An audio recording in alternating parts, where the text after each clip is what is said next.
Hi everyone! So ngayon maggawa po tayo ng sweet and unsweet tea. So ayan, mag-boil po tayo ng 8 bottles of water.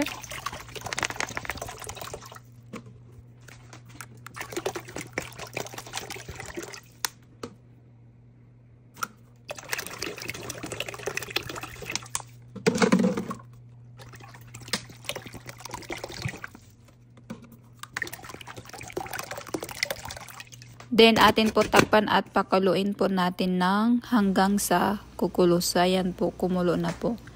Yan, after that, ay maglagay tayo ng tea bag. Isang bag sa 8 bottles of tea. Bottles of water. So, ganyan po ang paggawa ko ng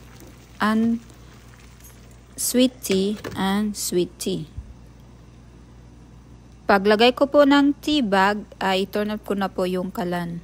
Tapos, palamigin. Tapos, ilagay sa dalawang lagayan para yan sa sweet and unsweet tea.